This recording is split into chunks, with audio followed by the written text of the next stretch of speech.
I want to start by giving what may be to many of you a new definition of the word myth.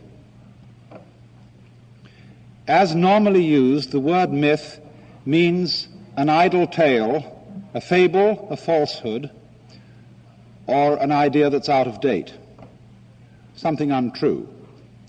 But there is another, older and stricter use of the word myth, whereby it doesn't mean something untrue, but it means an image in terms of which people make sense of life and of the world. Supposing, for example, you don't understand the technicalities of electricity, and somebody wants to explain them to you. He wants to explain about the flow of currents. Well, to do that, he compares electricity with water. And because you understand water, you get some idea about the behavior of electricity. Or if an astronomer wants to explain to you what he means by expanding space, he'll use the metaphor of a balloon, a black balloon with white spots on it. The white spots represent the galaxies. And then if you blow up the balloon, they all get further away from each other at the same speed as the balloon blows up.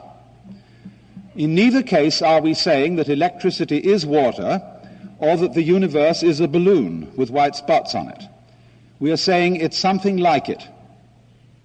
And so in the same way, the human being has always used images to represent his deepest ideas of how the universe works and what man's place in it is.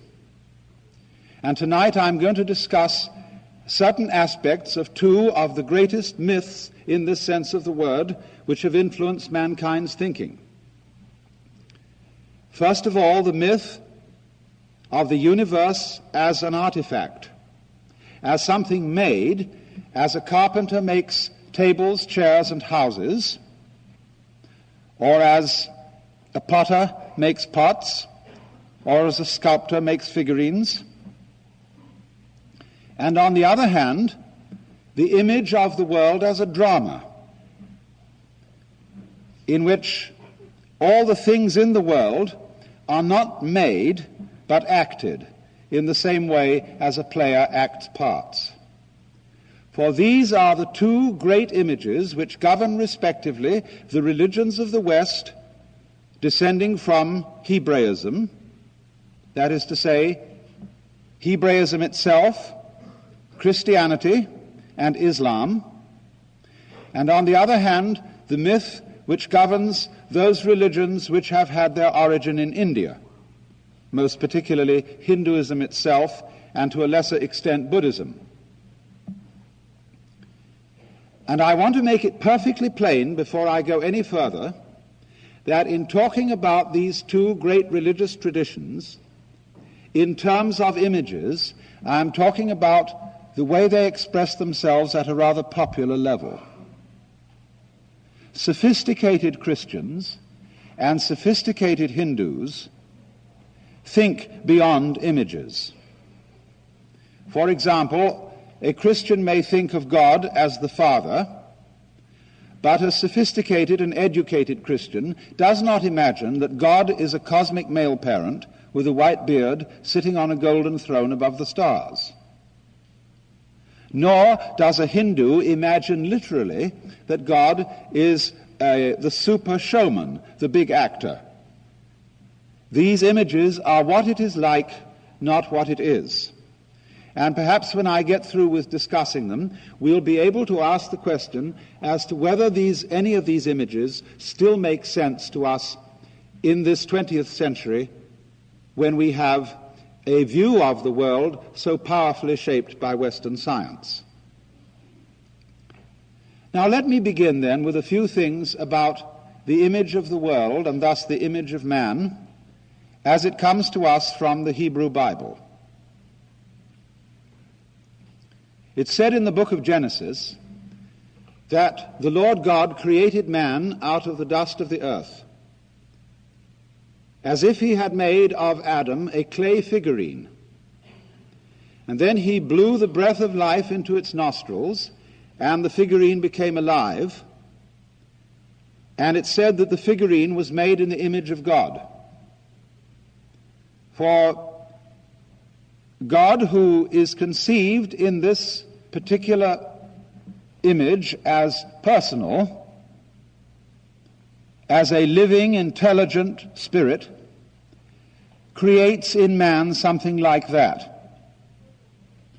But you must note very definitely that this is a creation, as the potter makes a pot out of clay. For the creature that the Lord God has made is not God. The creature is something less than God, something like God but not God. And you will see some very interesting consequences follow from this idea of the world as an artifact. What follows from it is that the whole universe is seen as a marvelous technical accomplishment. And if it is made, there must be an explanation of how it is made. And the whole history of Western thought has in many ways been an attempt to discover how the Creator did it. What were the principles? What were the laws laid down? What, in other words, was the blueprint that underlies this creation? And this image has therefore persisted throughout Western history and continues on into a time when very many people do not believe in Christianity or Judaism or Islam. They are, you might say, agnostics or atheists, but they still carry on something of this idea of the world as an artifact. If you are a Christian or a Jew, you believe that the world is the artifact, the creation, of the intelligent spirit called God. But if in this culture you are an atheist or an agnostic, you believe that the world is an automatic machine without a creator, something which made itself. We might say then that our original model of the universe was the ceramic model. And the Bible is full of references to God as the potter, who makes the world out of obedient clay.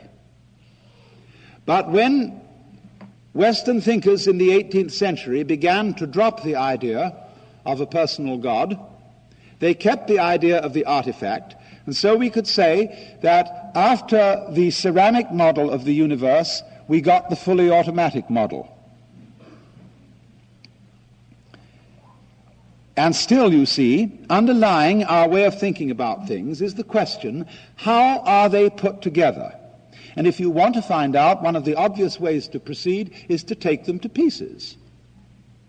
Everybody knows that if you want to find out how something is made, you unscrew the parts and see what the secret is inside the box. And so Western science in its beginnings took everything apart. It took animals apart. It took flowers apart. It took rocks apart. And then when they got it reduced to its tiniest pieces, they tried to find methods of taking those apart too, so that we could eventually discover what the very smallest small things were, and so know what building blocks the Creator, or the fully automatic model, used in order to put it all together, hoping that that would lead us to an understanding of how life works. Man himself in all this was looked upon as a creation, something made. Only there were some difficulties about this, because if you believe in the world in accordance with the idea of the fully automatic model, you've really got to admit that man too is fully automatic. In other words, he's a machine rather than a person. Man is something, in other words, that doffs its hat to you and says, how do you do? I'm a person, I'm alive, I'm sensible, I talk, I have feelings. But you wonder, do you really? Or are you just an automaton? Am I real, or am I just an automaton? The general result of the Western image of man hasn't been quite that. What it's come down to under the dispensation of the fully automatic model is this. We are living beings, we're very sensitive, and inside the human skin, by an extraordinary fluke of nature, there has arisen something called reason. And there have also arisen values, such as love. But this was a fluke, because it happened inside a fully automatic universe, which is stupid, because it's merely automatic. You won't, in other words, find anything really intelligent outside human skins. And therefore, if that is so, the only thing that people can do, if they want to maintain reason and love in this universe, is to fight nature and beat the stupid external world into submission to the human will. And so the war against nature is the great project thus far of Western technology. Because you see, each one of us, because we have inherit from thousands of years of history a view of man as something made, and almost of a sort of breath breathed into a pot of clay, or an image of clay, a kind of, each one feels himself as a globule of consciousness or mind, living inside a vehicle called my body. And since the world outside that body is stupid, we feel estranged from the world. When we find out how enormous the universe is, that makes us as individuals feel extremely unimportant and rather lonely. Because you see, we consider ourselves, our basic image of ourselves, is of a soul or an ego or a mind, all by itself in its little house, looking out at a world that is strange and that is not me. I am therefore a brief interval of consciousness between the darkness and the darkness. And that isn't too happy. I would like to be able to believe that it was more than that. If I could, so many of us say, if I could only still believe that there is an intelligent and eternal God in whose eyes I am important and who has the power to enable me to live forever, that would be very nice. But for many people, that's an extraordinarily difficult thing to believe. Now I want to contrast this image of the world with another, what I call the dramatic image as distinct from the image of the potter, or the ceramic image. And this will be the presiding image of Hinduism. Their idea is this, that God didn't make the world like a technologist, but he acted it. That is to say, every person and everything, for that matter, every tree, every flower, every animal, every star, every rock, every grain of dust is a role or part which the Godhead is playing. You must understand, of course, that the Hindu image of God is a little bit different from the Jewish, the Christian, and the Islamic. When I was a little boy, I used to ask my mother interminable questions. And when she got sick of it, she said, "My dear, there are some things in this life that we're just not meant to know." Well, I said, "Will we ever know?" She said, "Yes. If you die and then go to heaven, God will explain it all." And so I used to hope that on wet afternoons in heaven, we would all be able to sit round the throne of grace and say to the Lord, "Why did you do this and why did you do that?" And he would explain. Every child in the West asks his mother, "How was I made?" And nobody knows, but they know that perhaps somebody does, and that'll be God, and he'll be able to explain. Likewise, if anybody gets mentally deranged and claims to be God, we always humor such people by asking them technical questions. How did you make the world in 6 days? Or if you're God, why couldn't you change this plate into a rabbit? But that is because in our popular image of God, God is the supreme technocrat. He knows all the answers. He understands everything in detail and could tell you all about it. But the Hindus don't think of God that way. If you ask the Hindu God, how did you create the human body? He would say, look, I know how I did it, but it can't be explained in words, because words are too clumsy. In words, I have to talk about things slowly. I have to string them out, because words run in a line. And lines add up to books, and books add up to libraries. And if I explained to you how I made the human organism, it would take all eternity for me to tell you. Unfortunately for me, I don't have to understand things in words in order to make them happen. Nor do you. You don't have to understand in words how you breathe. You just breathe. You don't have to understand in words how to grow your hair, how to shape your bones, how to make your eyes blue or brown. You just do it. And somebody who does understand to some extent, maybe a physiologist, he can't do it any better than you can. So that, you see, is the Hindu idea of divine omnipotence. And that is why their images of the gods very often have many arms. You'll often see the god Shiva with 10 arms, or the Buddhist Avalokiteshvara with 1,000 arms.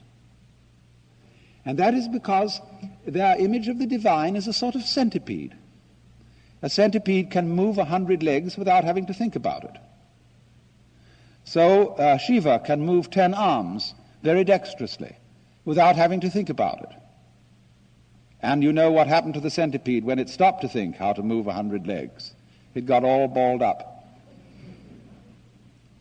So in this way, the Hindus do not think of God as being a technician in the sense of having a verbal or mathematical understanding of how the world is created. It's done in a simpler way, just like that. Only if we had to describe this simple way in words, it would be very complicated, but God, in their idea, doesn't need to do so. But the remarkable difference is that the Hindu doesn't see any fundamental division between God and the world. The world is God at play. The world is God acting. Now, how could you possibly arrive at such an idea? Very simply, when he tries to think why there is a world at all, because if you think about it, it is extraordinarily odd that there is anything. It would have been much simpler and required a great deal less energy for there to have been nothing. But here it is. And why? Well, what would you do if you were God? Or let me put it in a simpler way. Supposing that every night you could dream any dream you wanted to dream, what would you do? Well, first of all, I'm quite sure that most of us would dream all the marvelous things we wanted to happen. We would fulfill all our wishes. And we might go on that way for months. Besides, you could make it extraordinarily rich by wishing to dream 75 years in one night, full of glorious happenings. But after you had done that for a few months, you might begin to get a little tired of it. And you would say, what about an adventure tonight, in which something terribly exciting and rather dangerous is going to happen, but I'll know I'm dreaming, so it won't be too bad. And I'll wake up if it gets too serious. So you do that for a while. You rescue princesses in distress from dragons and all sorts of things. And then when you've done that for some time, you say, now let's go out a bit further. Let's forget it's a dream and have a real thrill. Ooh. But you know you'll wake up. And then you get, after you've done that for a while, you get more and more nerve until you sort of dare yourself as to how far out you can get. And you end up dreaming the sort of life you're living now.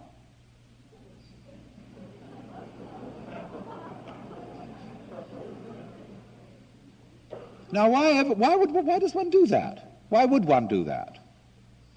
The reason the Hindu would say is that the basic pulse of life, the basic motivation of existence, is what we call the game of hide and seek. Now you see it, now you don't.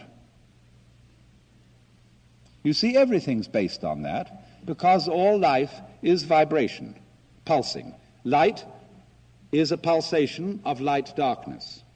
Sound is a pulsation of sound-silence. Everything is going at various speeds. And in order to have, say, it's like the motion of a wave. Now, a wave consists of two pulses, the crest and the trough. You can't have crests without troughs. You can't have troughs without crests. They always go together. You can't have hide without seek. You can't have seek without hide. Just for example, you can't have here without there. Because if you didn't know where there was, you wouldn't know where here was. You can't have is without isn't, because you don't know what you mean by is unless you also know what you mean by isn't, and vice versa. So in that way, they think that hide and seek is the fundamental game. As if the Lord, God, the Brahman as they call it, said in the beginning, get lost, man. Disappear, and I'll find you again later. And then when, the disappearance gets very far out, then the contrary rhythm begins, and the dreamer wakes up and finds out, whew, that was a relief. And then after a rest period in which everything is, of course, at peace, it starts all over again, because the spirit of adventure springs eternal. Now then, the Hindus had extremely vast ideas of space and time for their period in history, and they have the theory that the hiding part of the game goes on for 4,320,000 years, a period called a kalpa, K-A-L-P-A in Sanskrit. And then the seek part, that is to say, let me put it this way, the dreaming part is followed by the waking part. The dreaming is the hiding, where the Godhead imagines that it's all of us. Then for another 4,320,000 years, there's a period of awakening. And then at the end of that, again begins the dream. Now the dreaming period is further subdivided into 4 stages. The first stage is the longest, and it's the best. During that stage, the dream is beautiful. The second stage is not quite so long, and it's a little unsettling. There's an element of instability in it, a certain touch of insecurity. In the third stage, which is not, again, so long, the forces of light and the forces of darkness, of good and of evil, are equally balanced, and things are beginning to look rather dangerous. And in the fourth stage, which is the shortest of them all, the negative, dark, or evil side triumphs, and the whole thing blows up in the end. But then that's like the bang in the dream, when you get shot in a dream and you wake up, and it was after all a dream. And so then there's a waking period before the whole thing starts again.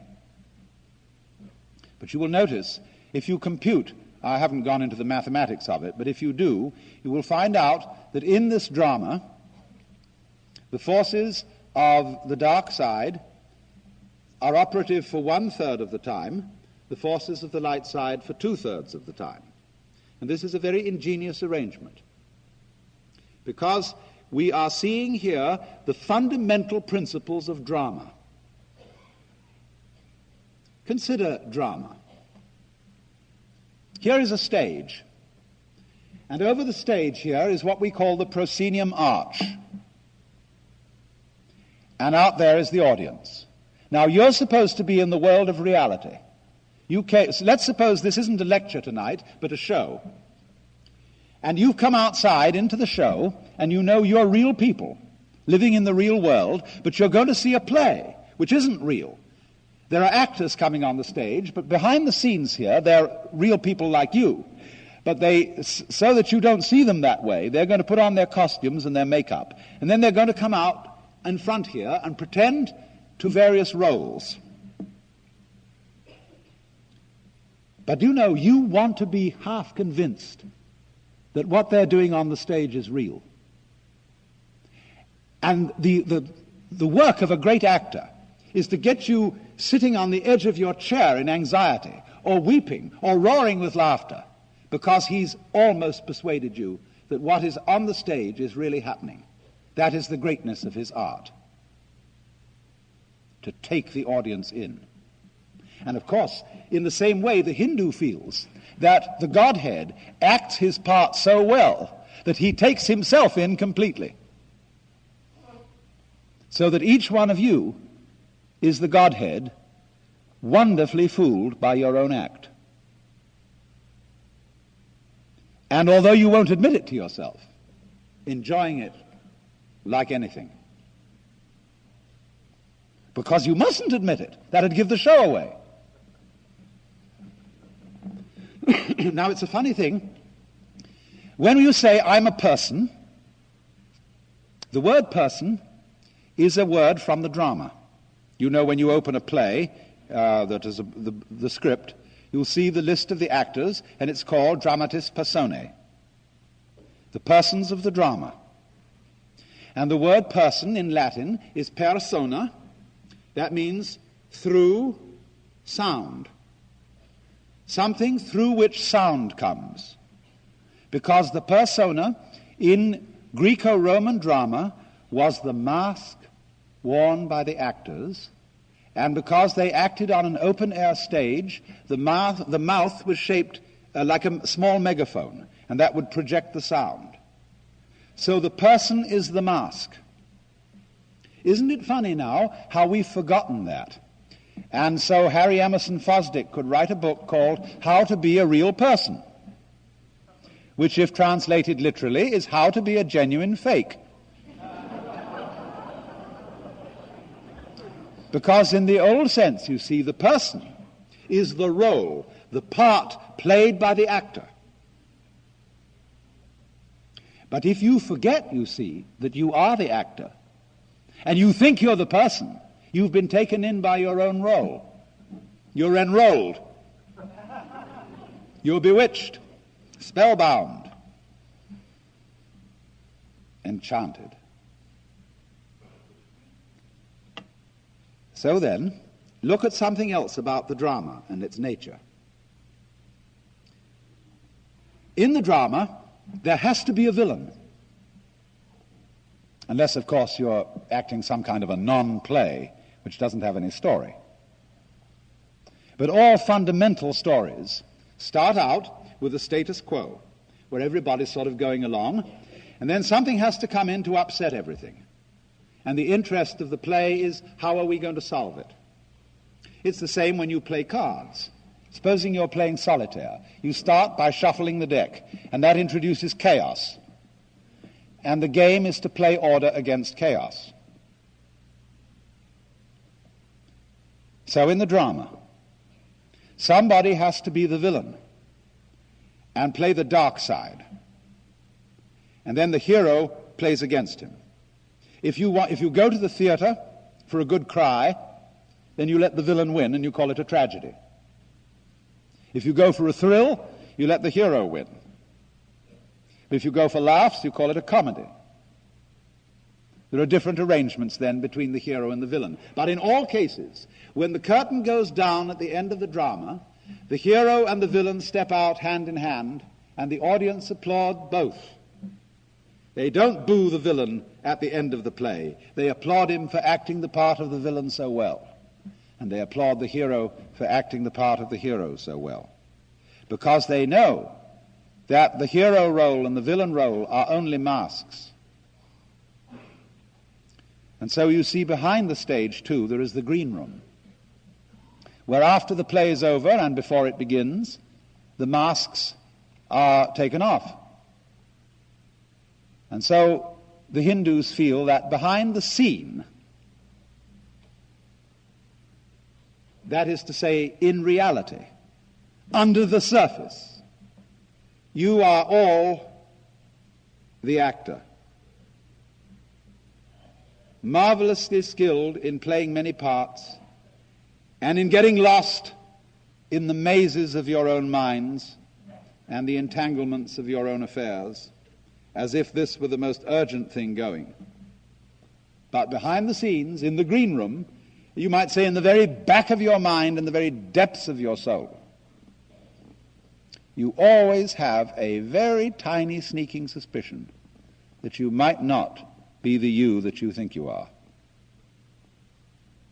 The Germans call it a Hintergedanke, a thought way, way back in your head that you will hardly admit to yourself. Because, of course, you've been brought up, most of you, if you were brought up in the Hebrew Christian tradition, it would be very wicked indeed to think that you were God. That would be blasphemy. And don't you ever dare think such an idea.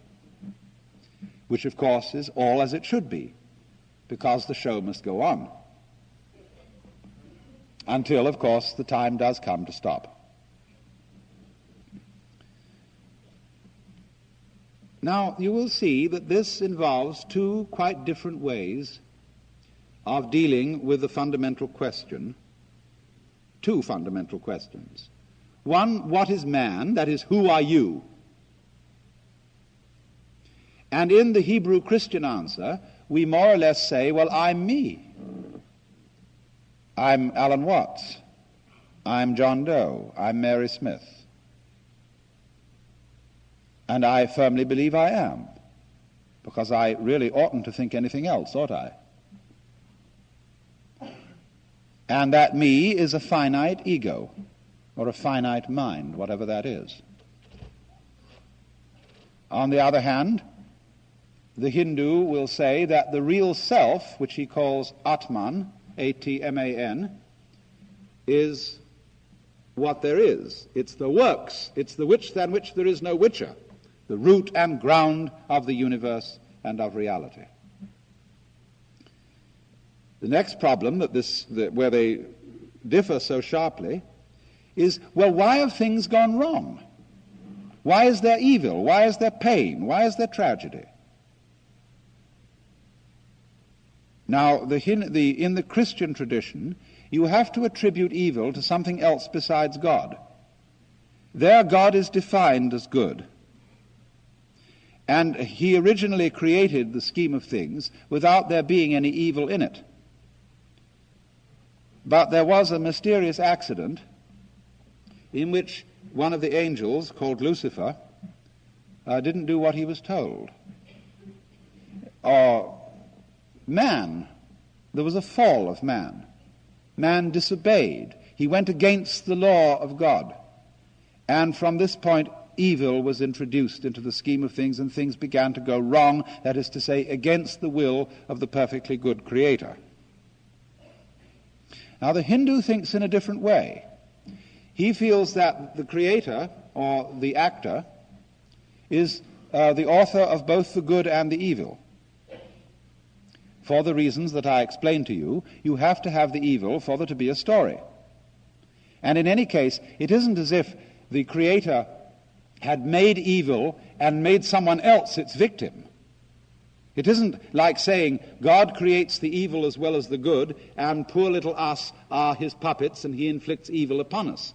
The Hindu says nobody experiences pain except the Godhead. You are not some separate little puppet which is being kicked around by omnipotence. You are omnipotence in disguise. And so there is no victim of this. No helpless defenseless, poor little thing. Even the baby with syphilis is the dreaming Godhead. Now, this makes people brought up in the West extremely uneasy, because it seems to undercut the foundations of moral behavior and say, well, if good and evil are created by God, isn't this a universe in which just anything goes? I mean, if I'm God in disguise, surely if I realize that, I can get away with murder. Well, think it through. Didn't I point out that in the game, as the Hindus analyze it, the evil part has 1/3 of the time, and the good part has 2/3? What sort of a game do you want, anyway? You will find out, you see, that all good games, games that are worth playing and that arouse our interest, are constructed like this. If you have the good and the evil equally balanced, the game is boring. Nothing happens. It's stalemate. The irresistible force meets the immovable object. On the other hand, if it's all good, and there's hardly any evil, or maybe just a weeny little bit of a fly in the ointment, it also gets boring. Just in the same way, for example, supposing you knew the future and could control it perfectly, what would you do? You would say, let's shuffle the deck and have another deal. Because, for example, when great chess players sit down to a match and it suddenly becomes apparent to both of them that white is going to mate in 16 moves and nothing can be done about it, they abandon the game and begin another. They don't want to know. There wouldn't be any hide in the game, any element of surprise if they did know the outcome. So a game with good and evil equally balanced isn't a good game. A game with the positive or good forces clearly triumphant isn't an interesting game. What we want is a game where it always seems that the good side is about to lose. I'm in really serious danger of losing, but manages always to sneak out. You know how it is in serial stories when they get the hero at the end of an installment in some absolutely impossible position where it seems that he's going to be run over by a train because he's tied with his girlfriend to the rails, and you know somehow in the next installment the author's going to get them out of the difficulty. Only he mustn't do it too obviously, because you won't go on reading the next installment. So then what's necessary is a system in which the good side is always winning, but never is the winner. Where the evil side is always losing, but never is the loser. That's a very practical arrangement for a successful ongoing game which will keep everybody interested.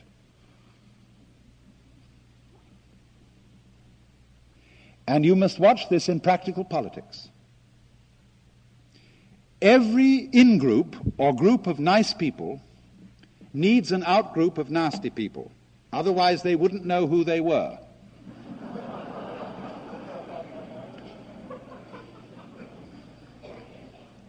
And you must recognize then that this out-group is your necessary enemy, whom you need. He keeps you on your toes. But you mustn't obliterate him. If you do, you're in a very dangerous state of affairs.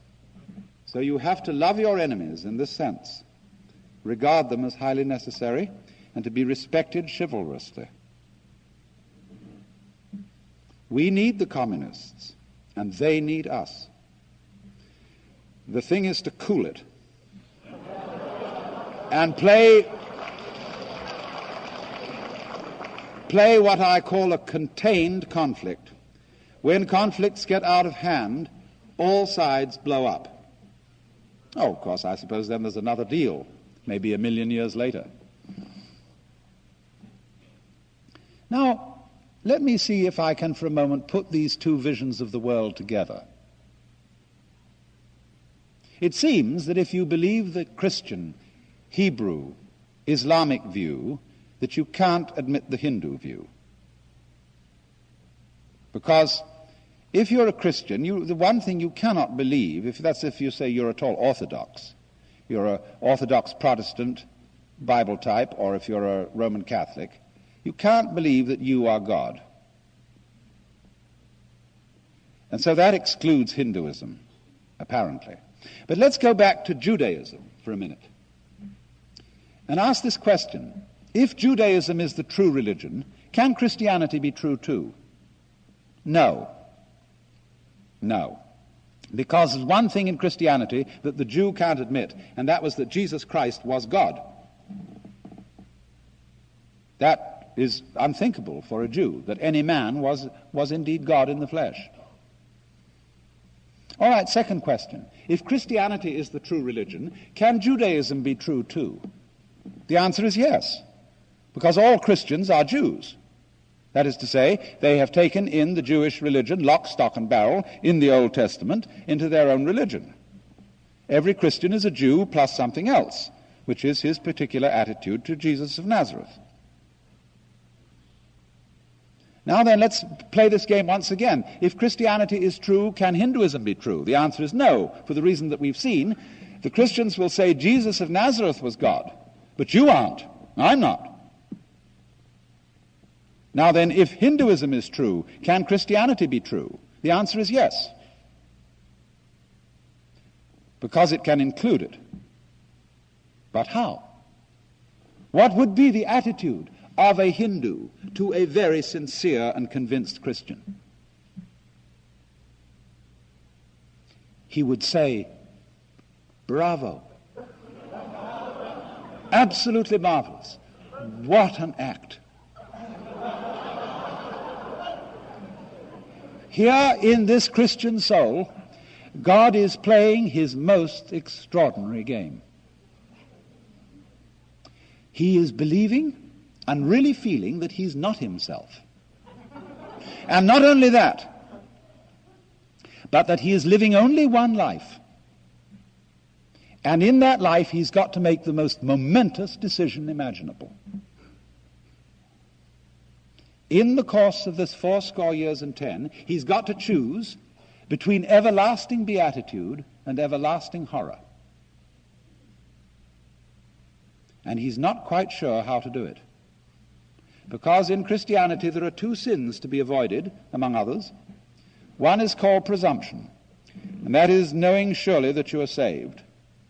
The other is called despair, which is knowing surely that you're damned. There's always a margin of doubt about this. Work out your salvation in fear and trembling. So you might say that this is preeminently the gambler's religion. Imagine, at some great casino, late at night, there is some marvelous master gambler who's been winning all night. And then suddenly he decides to stake his whole winnings on whether the ball lands on red or black. Sensation! Everybody gathers from all over the casino to watch this terrific gamble. So in the same way, the predicament in which the Christian soul finds itself is this colossal gamble, which is saying this universe can possibly contain in it ultimate tragedy. There could be such a thing as an absolute, final, irremediable mistake.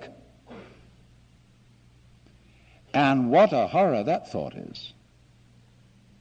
And so the Hindu is sitting in the audience, fascinated by this Christian's extraordinary, reckless gamble. He says, that's a beautiful game. The Christian doesn't know it's a game, but the Hindu suspects it is. And he's a little bit admiring it, but not quite involved.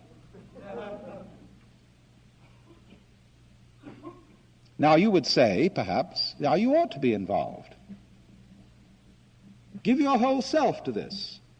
Make an act of commitment. Once to every man and nation comes the moment to decide, in the strife twixt truth and falsehood for the good or evil side. Then it is the brave man chooses while a coward stands aside, etc. That sounds great, doesn't it? Commitment. Stand up and be counted.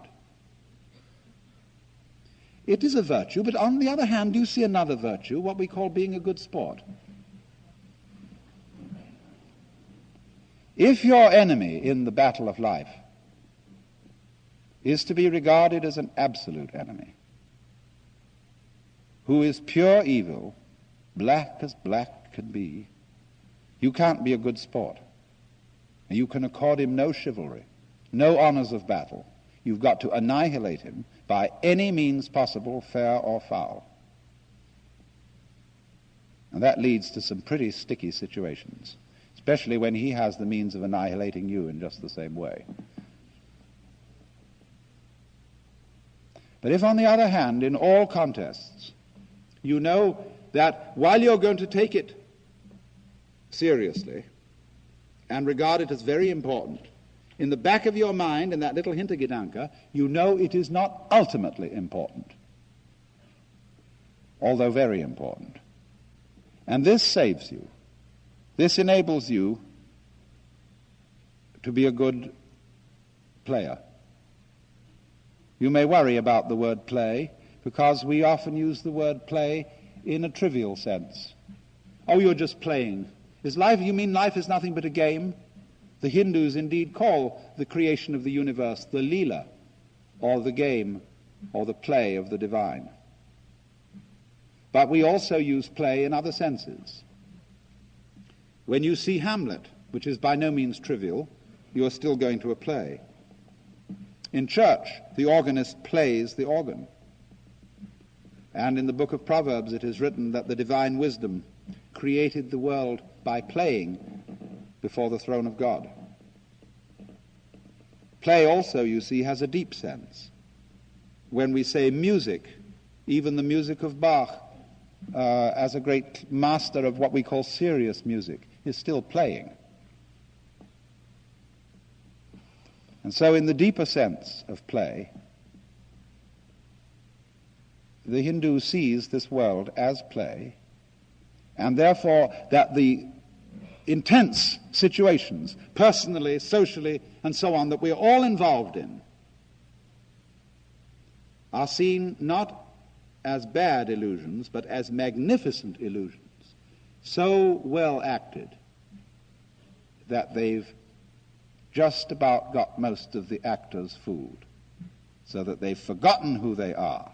And man thinks of himself, when he's been fooled, as a little creature that comes into this world, which is all strange and foreign, and he's just a little puppet of fate. And he's forgotten that the whole thing has at its root the self, which is also yourself.